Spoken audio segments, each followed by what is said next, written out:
What's up, guys? So this is a really requested video. People have been asking me to do the She-Love linear algebra tour, so I'm gonna do it. um, Part of this kind of stems from my, I guess, I don't know, my problem with the undergraduate linear algebra curriculum.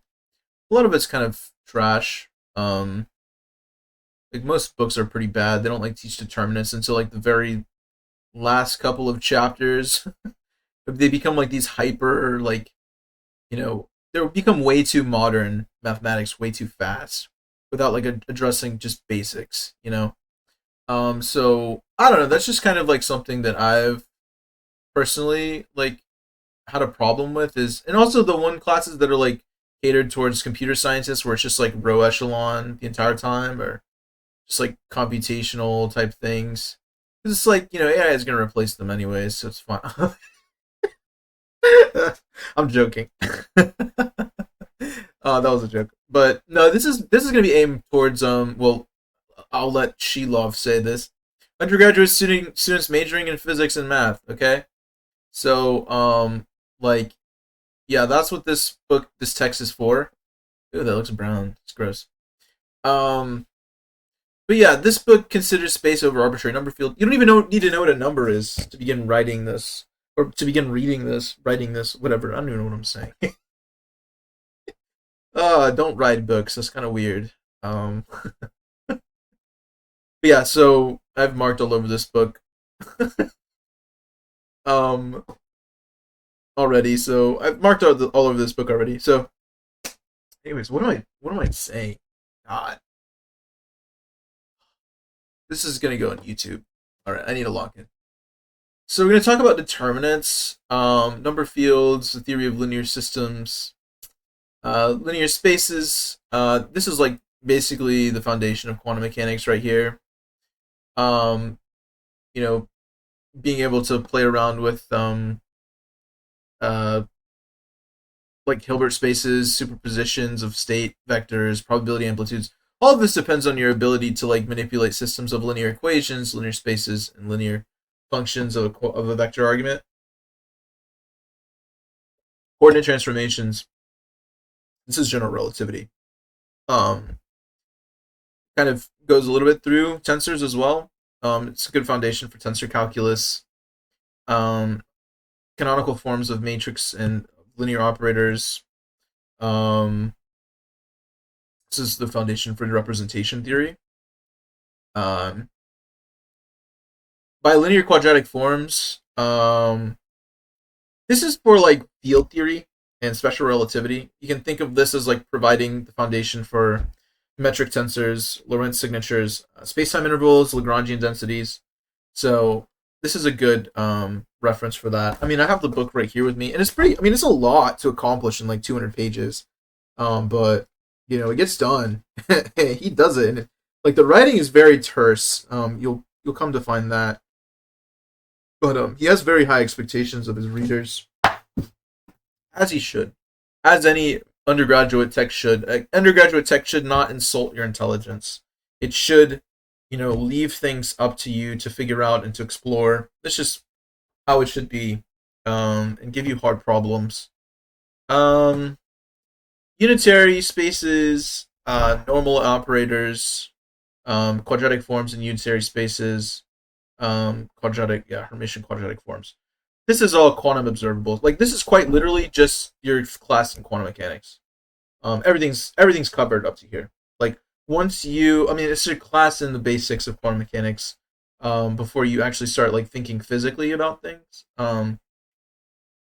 Like what are some quantum mechanical like phenomena that we observe, or if you have like an experimental section on your quantum mechanics. But first of all, I mean, first and foremost, like physical reality uh, loves these unitary spaces, because they're just like they're quantum observables. Like it's energy states. It describes how you are able to measure energy states themselves. And then there's finite dimensional algebras and their representations. This describes particle physics and symmetries, Lie algebras, representation theory, gauge symmetry groups. All of this, these are all like mathematical type things that people think like, oh yeah, it's just purely mathematics. But it's like, no, this is just. I mean, all of those things are applications of linear algebra. Like linear algebra and modern mathematics are pretty much modern mathematics and theoretical physics are all basically they share in common just linear algebra. So you need a book that's going to be able to explore those types of things, as well as provide like branches to like different the most important sects of mathematics. And then finally, I just said sects of mathematics as if it's like a religion or something. uh, I mean, it kind of is a little bit. But yeah, and then you have mapping and variance across, mapping and variance. That's basically what categories are. All right. So, determinants. What's a determinant? By a number field, we mean any set K of objects called numbers, which, when subjected to four arithmetic operations, again, give elements of K.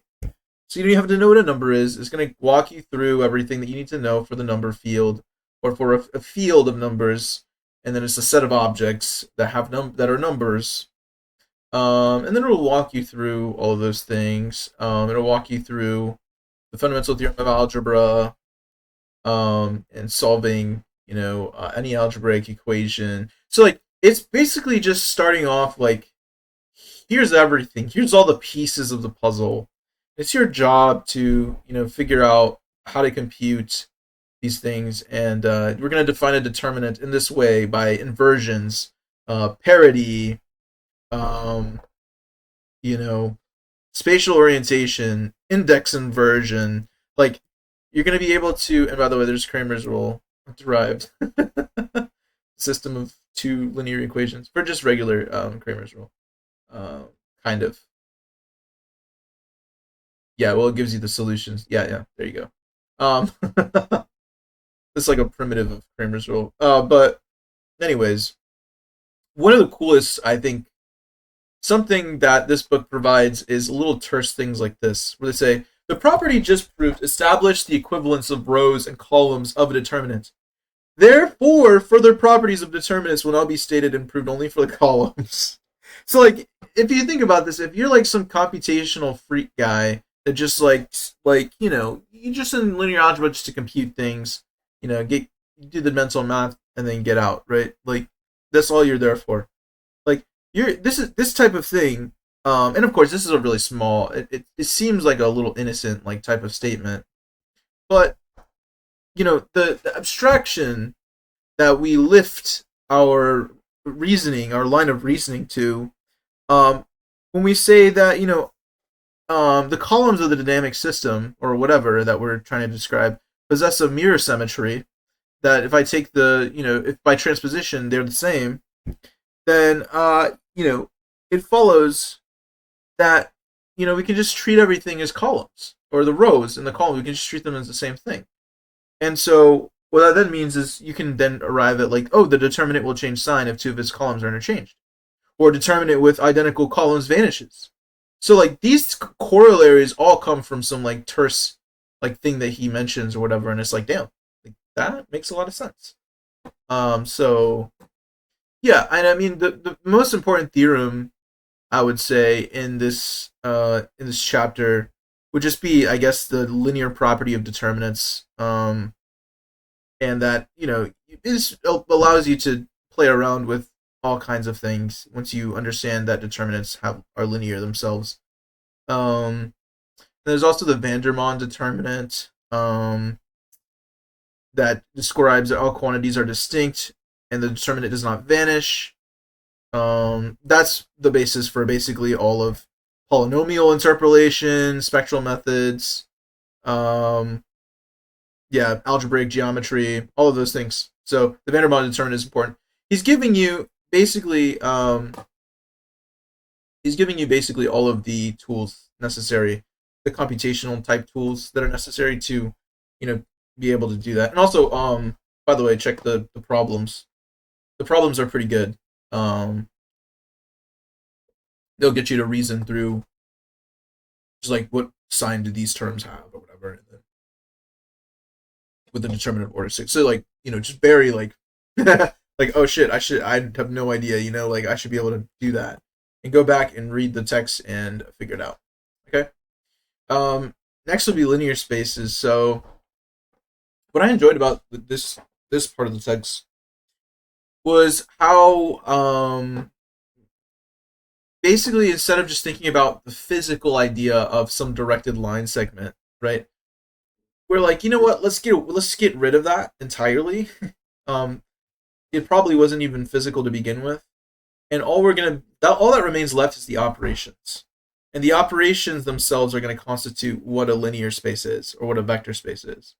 But linear or affine spaces in general are constructed in this way. That's very nice, without changing the properties of operations of the objects.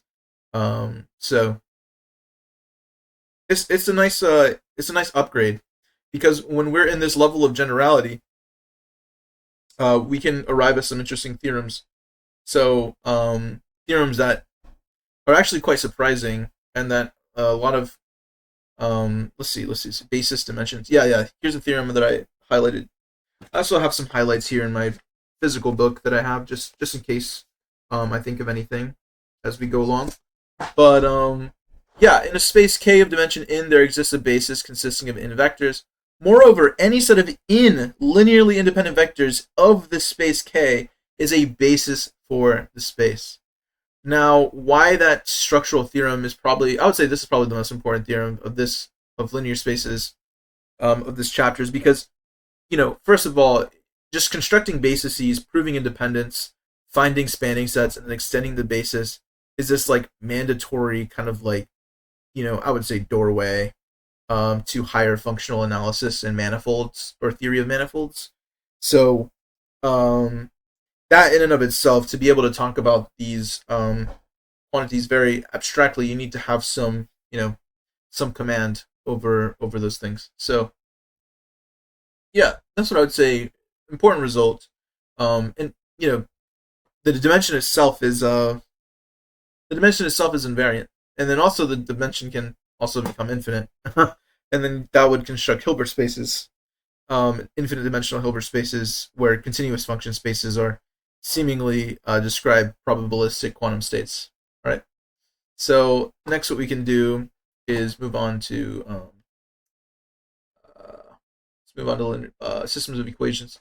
So most linear algebra will treat this with like an applications kind of focus, the linear equations, and like you'd be like, yeah, here's some circuit or whatever, like plus minus, and then like here's a resistor, and then this resistor is in parallel or whatever. This resistor is in parallel. This resistor is whatever in series, and then just like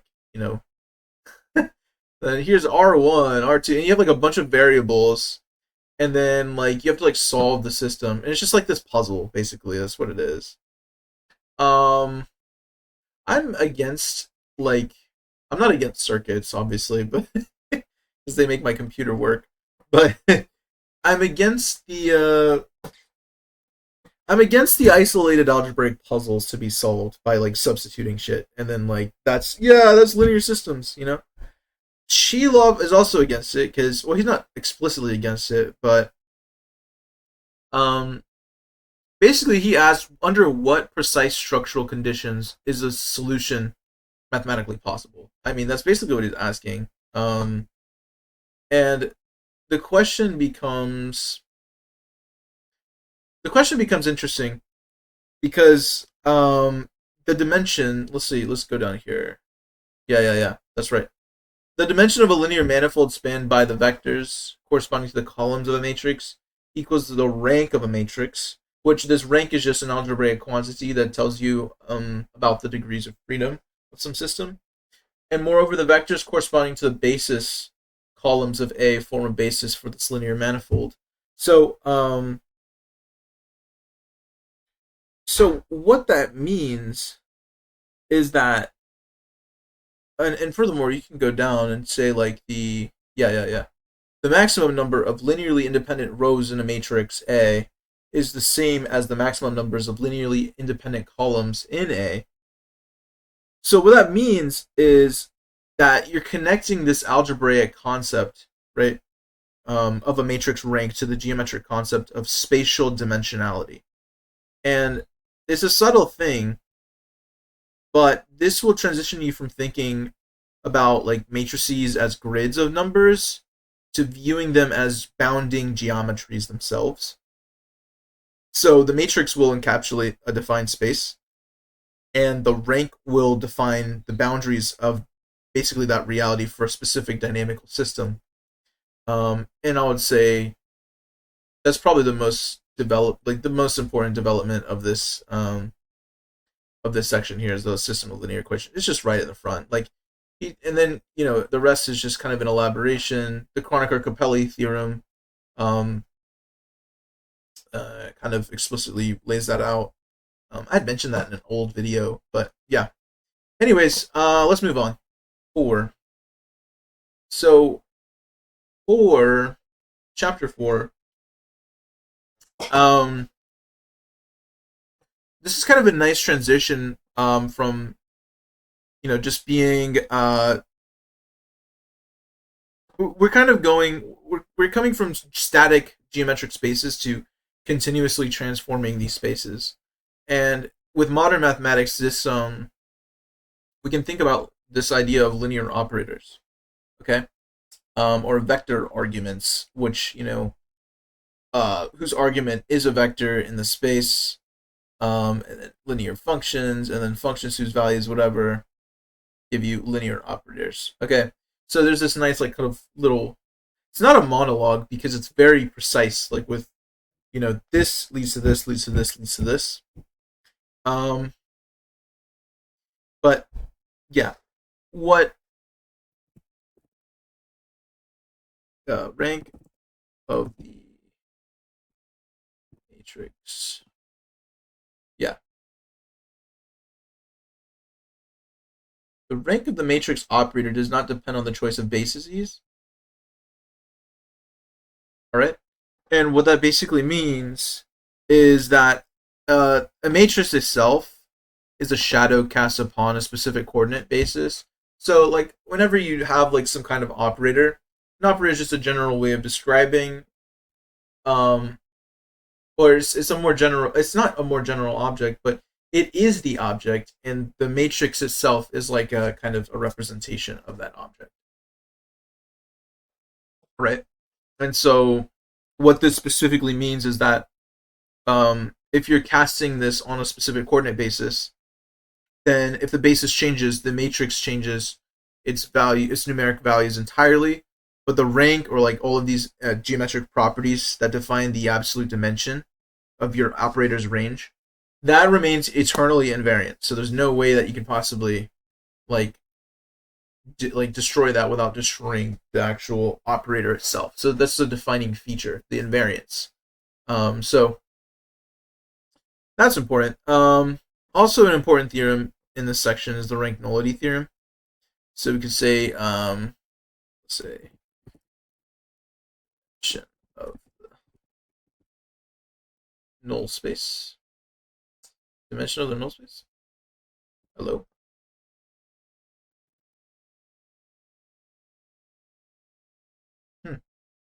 Sometimes the search function is weird.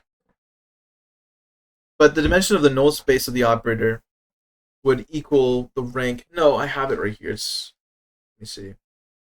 It's in my book. And yeah.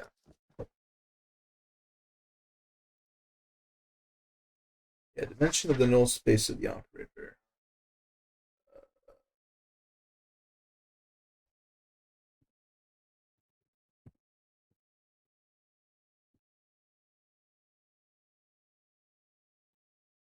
For some reason it doesn't want to. Either way, actually, it was fine because it's literally on the next page. So, um, yeah, it's literally thus the dimension of the null space of the operator itself equals the rank of the space on which it acts minus the rank of the operator A. So, how to think about this is if you represent this information here by the spatial dimension, it cannot be destroyed by a linear transformation. So you're either going to map it faithfully onto the image, or it'll be collapsed entirely into the null space or the kernel. And repeatedly computing the kernel and image of the transformation will train you to like view that these entities are concrete geometric objects rather than arithmetic calculations. So rank nullity theorems, another important results in linear algebra. So let's keep moving on. The coefficients. Let's see.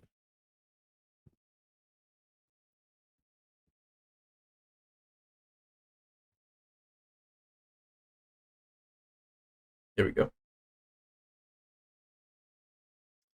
Coefficients of linear form transform in the same way as the basis vectors themselves.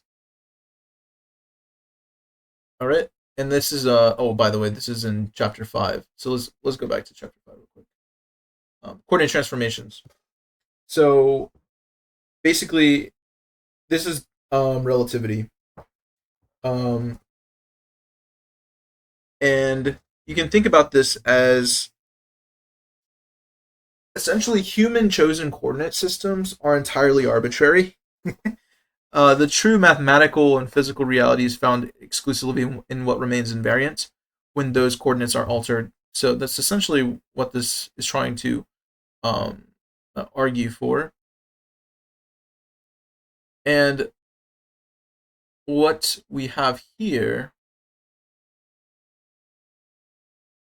is, oh man, yeah, the coefficients of a linear form transform in the same way that the basis vectors do themselves. So this is like you can think of this as like an introduction of covariance and contravariance. When a basis changes itself, the components of those physical vectors must transform inversely to maintain the absolute reality of the vector itself, or just create that or retain that geometric data that those basis vectors are like as they're transforming. And this dual is the oppositional nature of mathematical transformation, because the conceptual origin point for tensors and multilinear algebra are based on this kind of like invariance, or this coordinate system kind of trade-off, if you will, to retain some geometric quantities, right? So yeah, I mean, it just comes from the similarity transformations. Yeah, here they are. And the theorem of similarity transformations, let's see, there was a theorem, right? There's a theorem somewhere. Well, tensors are here. But the way that you can think about these similarity transformations between these operators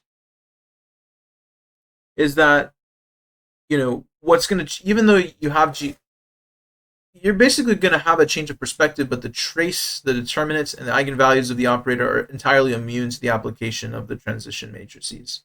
So working every problem involving some basis change, transition matrix, or similarity transformation is going to ensure that if you work through all of those things, you're going to understand what invariant quantities really are, in a very deep kind of way. All right. Now, the next one, I'm not going to spend too much on the canonical forms, but I mean, everything is here. Everything is right here in the first couple of pages, because for like really wildly complicated and like seemingly chaotic linear transformations, they can always be untangled and reduced to a set of elementary fundamental geometric pieces. So if you have two operators A and B acting in an n-dimensional space, where n is said to be equivalent, or Kn is said to be equivalent if there exist two bases in K sub n, such that the matrix of the operator A in the first basis coincides with the matrix of the operator B in the second basis. Now, how to think about this is, um, this definition right here tells you that like the underlying identity of some system that is dynamical, um, two matrices that look numerically completely different may in fact describe the same exact physical rotation, expansion, or shear, or just be merely viewed from a wildly different spatial angle. So what you need to do is find the canonical form, and the canonical form itself, um, the canonical form is literally like the act of um, finding this optimal angle where you can see the true geometric nature of the operator, and is undeniably obvious. So it's just kind of a nice decomposition of normal forms, or like they give you all of the normal type like modes, if you will. Um, you can think about it that way. Just but looking at it in the correct reference, um, or not correct, but in the easiest, less chaotic reference. Okay. So now how we can let's go over to let's just look at this. Let's look at an example. So, let's see, given any operator A, let's see. Yeah, this one. Here we go. So this is what a Jordan canonical form looks like, or the Jordan normal form, right? Um, given any operator A on an n-dimensional space, case of n with an annihilating polynomial of the form, and there's like going to be an annihilating. Let's look at that. Yeah, an annihilating polynomial of this form, right? Where it has this factorization for the eigenvalues. In particular, Jordan, it's called there exists a basis called a Jordan basis, in which the matrix A takes the form of this, and it's called the Jordan canonical form of A. So what's nice about this is that when you study nilpotent operators and the algebra of polynomials, Shilov is going to prove that for every operator, that contains its own intrinsic geometry, and it's going to resolve the systems into diagonal elements. So these eigenvalues here and off-diagonal nilpotent coupling terms are all going to be laid out for you in this Jordan canonical form.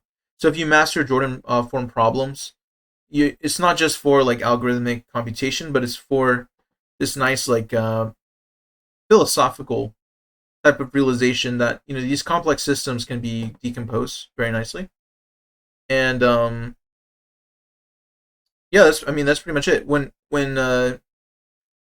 you realize that in physics the diagonalization of operators is synonymous with finding some stationary, non-evolving states of a quantum system.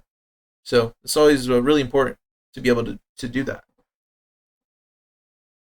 Okay, now let's move on to um, bilinear and quadratic forms. So the preceding chapters that we've talked about isolated mathematical spaces with their internal transformations. But what we're going to introduce here um, is that we're going to introduce a second vector argument. And vectors themselves are no longer going to be isolated entities.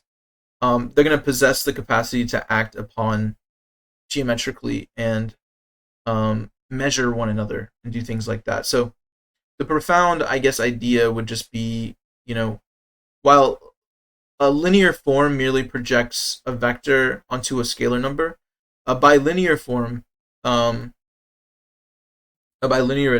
itself is going to define the shape, curvature, and metric of the space itself, and it's going to provide a rigorous mathematical apparatus required to define distances, angles, or orthogonality without ever relying on physical intuition itself. So we can just have that mathematical abstraction with the bilinearity. And I'd say the most important theorem of this entire um, thing would be the law of inertia.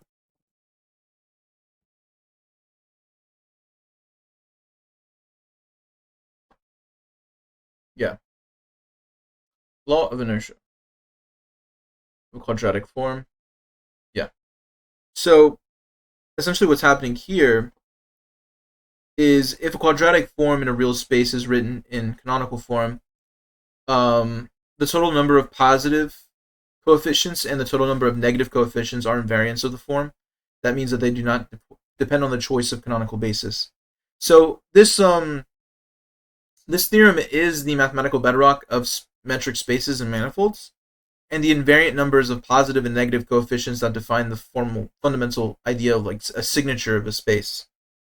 So for like a theoretical physicist, for example, the exact thing that we would learn in special and general relativity would be, oh, the space-time of our observable universe is not Euclidean, thus it is a Lorentzian manifold defined by some metric tensor with a signature of, mostly minus or mostly plus, and the law of inertia, or sometimes it's referred to as Sylvester's law of inertia.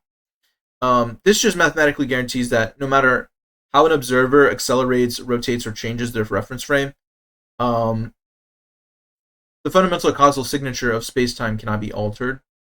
So that's just another thing. Also, energy landscapes, computational landscapes, gradient descents, whenever you're working through quadratic forms, all of these things. I mean, hold on, I need a drink. All of these things are all related, and it's important to have a good foundation in the general, but have an idea of a general idea of what is oh my god, I can't talk, of what a bilinear form is. All right, just as an evaluation of two vectors themselves. If you take the same vector argument and another vector argument, then that's a quadratic, and they're the same vector argument, then that's a quadratic form. All right, and then there's different things that you can say about their canonical forms. Now let's move on to Euclidean spaces. So Euclidean spaces, you can just think of them as like, okay, we're restricting our bilinear form to be positive, symmetric, definite.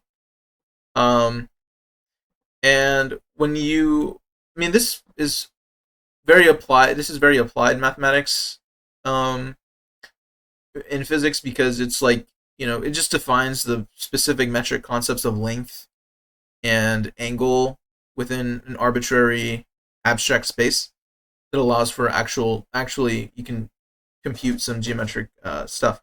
So really, I mean, the most important thing in Euclidean space to understand is the Cauchy-Schwarz inequality. So let's find that. I think it's let me check my book. Cauchy-Schwarz inequality, or I think they just call it the Schwarz inequality. Yeah, it's like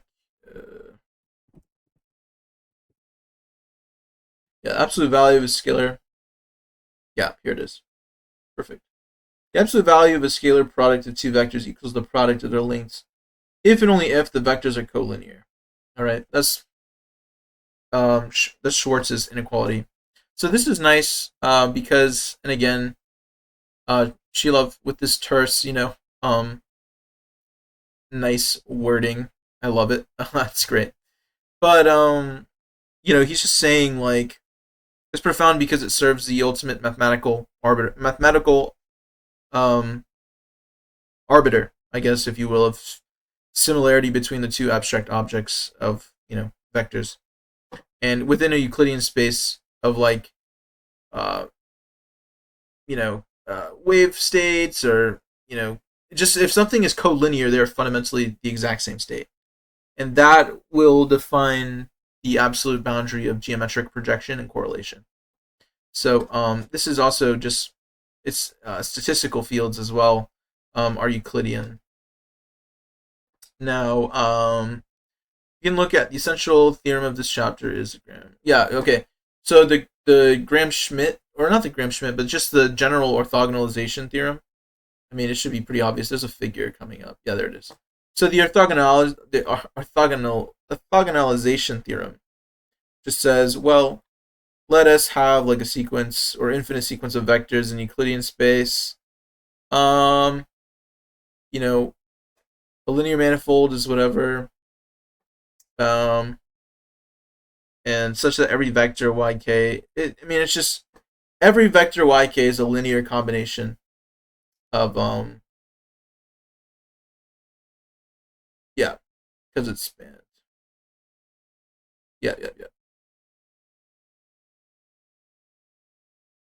There exists a system of vectors such that the linear manifold is spanned by that and coincides with a linear manifold, and then it's orthogonal. So for every positive integer k. All right, that's right. So yeah, and then you will then have the Graham determinant, and then like construct Graham-Schmidt orthogonalization. That's basically kind of a nice rite of passage through this section because um, you need this for quantum mechanics, for projecting out state. It's just numerical linear algebra, um, pretty much. And when you introduce the Graham determinant and Hadamard's inequality, that'll establish geometric constraints on the volumes of hyperparallelepipeds, or just hyperparallelepipeds are just like parallelepipeds, but like higher dimensional. And they provide mathematical basis for phase-space volumes in statistical mechanics. So Euclidean space is pretty important. But now we can move on to basically quantum mechanics or unitary spaces. So what we do now is we take a numerical function into the complex domain, and these are essentially Euclidean spaces, but they're defined over a complex number field. And it's not really just, we don't want to just satisfy completeness. It's also, we want to explore how complex numbers unlock mathematical symmetries that remain entirely invisible in purely real spaces. So every eigenvector of a normal operator A with eigenvalue, it's going to highlight a nice, beautiful symmetry between an operator and its adjoint in complex space. And let's go over to, let's see, normal operators. Yeah, the section of normal operators. So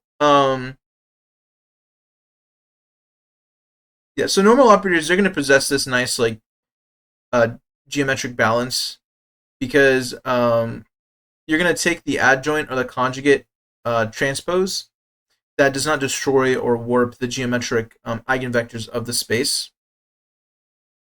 And so what that then allows you to do is say, well, we can then just have the spectral theorem out of this. So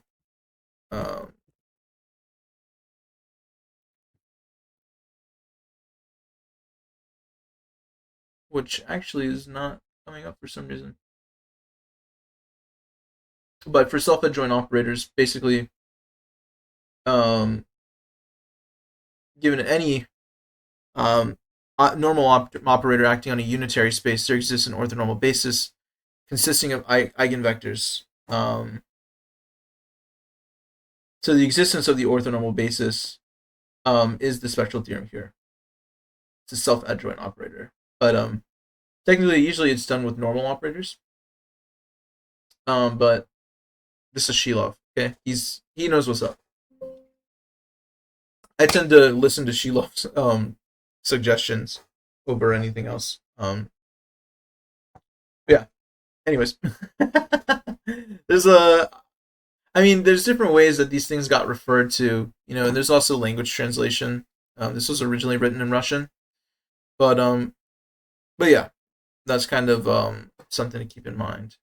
So if you're fluent with understanding how self-adjoint operators give you a specific subset of normal operators, then you'll get perfectly real eigenvalues and mutually orthogonal eigenvectors. So it's a very nice theorem. We can move on to quadratic forms. Now, basically, this one we just talk about transformation and metrics. So, if you have a rigidly defined Euclidean or unitary geometry, what you can do is basically just look for preferred coordinates that seamlessly align with the natural geometry of the underlying physical system. So, a nice guarantee of the chapter that you get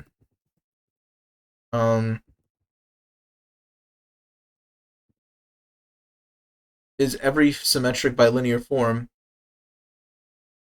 here is an n-dimensional Euclidean space, and it has canonical bases consisting of orthonormal vectors. So how to think about this is previously with quadratic forms, you could reduce them to a canonical basis, but there was no guarantee that the resulting basis preserved the geometric angles of the space. But this theorem guarantees that we can find a coordinate system that completely decouples the interacting variables of the quadratic form while simultaneously remaining perfectly orthogonal. So what nature is going to do is it's going to mathematically allow us to untangle complex interactions without distorting the shape of whatever Euclidean or unitary space that we're working with itself. And so this gives us the min-max theorem, which they're not specifically writing out. But basically, it's that the coefficient will control, or say, equals the smallest value of the max. Yeah, here it is. So this coefficient here, the canonical representation of the quadratic form, equals the smallest value of the maximum of A on the unit spheres of all possible k-dimensional subspaces of the real numbers in n-dimensions. And that's going to be a nice embodiment of physical energy and equilibrium. Because if you think about it, by simultaneously diagonalizing two different quadratic forms, where one mathematically represents kinetic energy and the other potential energy, a physicist can then look at the principal axes of an object, and then the specific mathematics would dictate the normal modes of oscillation in classical mechanics, or in elasticity, or in a coupled pendular system. So the extremal properties of this theorem will provide this nice idea of variational principles in physics. So that's just something to keep in mind. But this particular result is nice. And this is why we're concerned with quadratic forms, specifically respecting the Euclidean and unitarity of whatever geometric quantities that are invariant that are features of the space. All right, and then let's go on to finite dimensional algebras. So this is technically the last chapter, and really he intentionally advances far beyond what you would normally encounter in a standard undergraduate linear algebra curricula, because most textbooks would just stop the spectral theorem and it's like, okay, we're done, But what he's doing here is introducing algebras, and we're only at like 312, but or page 312. But by introducing algebras, you're gonna start like thinking about linear operators and analyzing them and the structural rules governing the entire sets and spaces of operators. So the geometric symmetry classes are going to be mere like static properties that evolve into rigorous computational engines. So the depth of this abstraction is captured by some representational equivalence.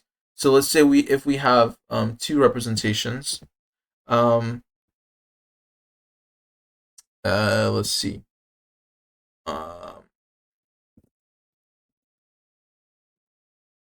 Yeah.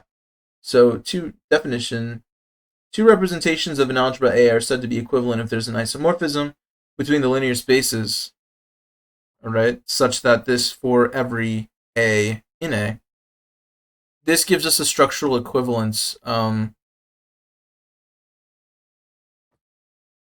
kind of a meta level, because what we're doing is we're going to assert mathematically that two vastly different physical systems, perhaps one dealing with like some spins, like physics or whatever, and like one dealing with classical rotations, we could say they're identical if their underlying operator algebras obey the same exact commutation rules or mapping structures or whatever, right?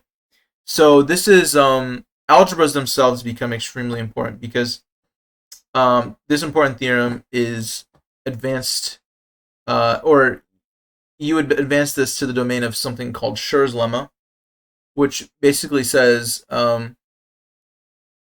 let's see. Schur's lemma. Let's find it. Let's find it. Yep.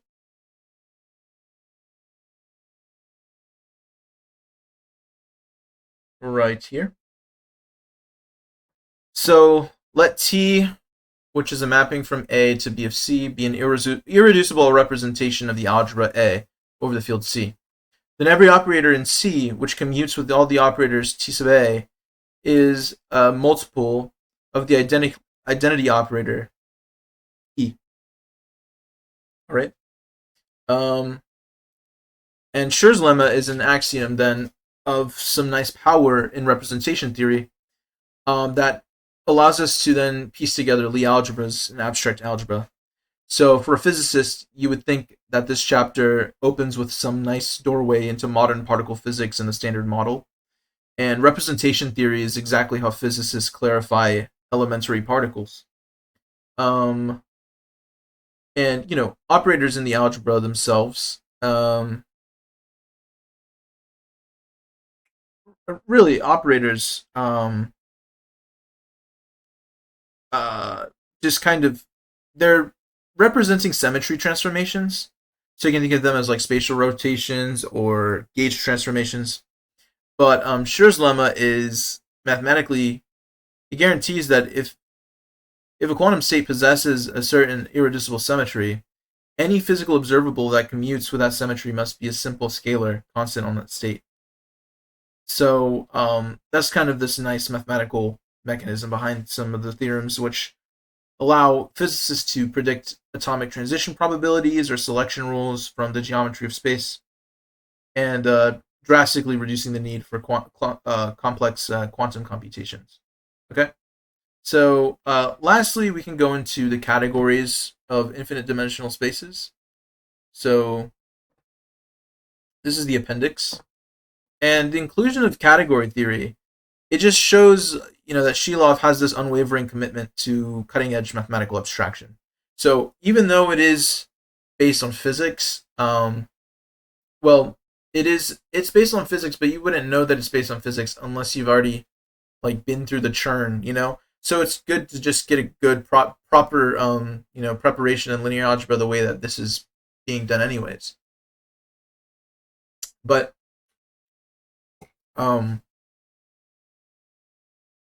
basically in category theory, the specific nature of mathematical objects is subordinated to the relationships or morphisms, if you will, that exist between them.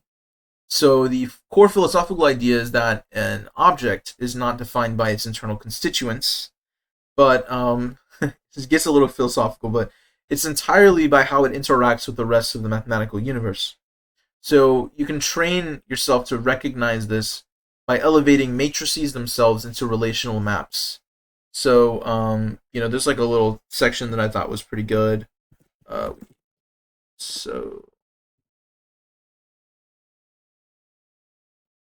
Yep, right here. So with each block, we can associate a natural way an operator mapping a space, and then using all such operators, we construct the category with base spaces, algebras, families, operators, and specified by matrices. We now show that this collection of objects does in fact define a category. Okay? And so this is kind of the way that he sets it up or that he sets up category theory. All right? We're just keeping track of all of these different relationships that these types of objects, or just mapping these blocks of matrices into categories, and you'll see the structural kind of morphisms that are hidden inside the numerical grids. So it's just a nice meta way of thinking about everything. And what's nice is the components of the matrix are, they are recontextualized in a nice way, because it entirely destroys the elementary notion of the matrix as some static object. It's like this interactive, the matrix itself is interacting, and it's like a little network of transformations. So that's the most important conceptual theorem is the reduction of category structure, and the structure of a general category with semi-simple algebras reduces that of a category. It reduces to that of a category with simple algebras. So it really is, category theory becomes this apex of mathematical abstraction that it leads us to algebraic topology, homological algebra, modern algebraic geometry, and in contemporary theoretical physics, categorical logic becomes highly relevant in topological quantum field theory, categorical quantum mechanics. So, the fundamental understanding of objects themselves matters less than the relationships that provides theoretical physicists precise mathematical tools to map invariance across drastically different quantum field theories. And so basically, if we just conclude everything, let's just go back to this title. If we just conclude everything, basically, I mean, this book, it kind of transcends the boundary of a conventional mathematical textbook, because the strongest argument for Shilov is not that his text is uniquely difficult or dense, but like it doesn't compromise on any of the structural and philosophical integrity of math. And on top of that, it provides the basis for all of theoretical physics in this canonical, nice historically accurate kind of way. And so through the meticulous progression from determinants to abstract linear spaces to, what's next? It was, I think, it was like linear spaces, systems of equations, coordinate transformations, just onto complex unitary spaces, finite dimensional algebras, whatever, right? You basically get a bunch of these theorems as well that aren't isolated, like algebraic type of curiosities, but they are like these kind of mathematical architectures that are required for fundamental laws of nature and physics and math. So it's just a very scientific approach to linear algebra, and somebody who understands the orthogonalization of like unitary spaces or spectral decomposition of normal operators has already mathematically conquered the axioms of quantum mechanics. Like that's just, I mean, pretty much.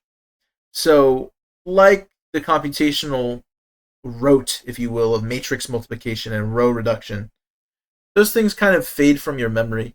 But the profound intellectual habits that are forged by going through linear algebra, transformation, invariance, symmetry, all of those things will alter how you perceive the underlying structure, if you will, of the universe and of physics and of everything. So, thank you for watching, and hopefully you got a little bit of something out of this video, and it motivates you to read. Always carry a copy of the book with you. I think it's pretty cheap, like $30 on Amazon, something like that. And take notes, highlight, draw on the book, make sense of it. All right, peace out.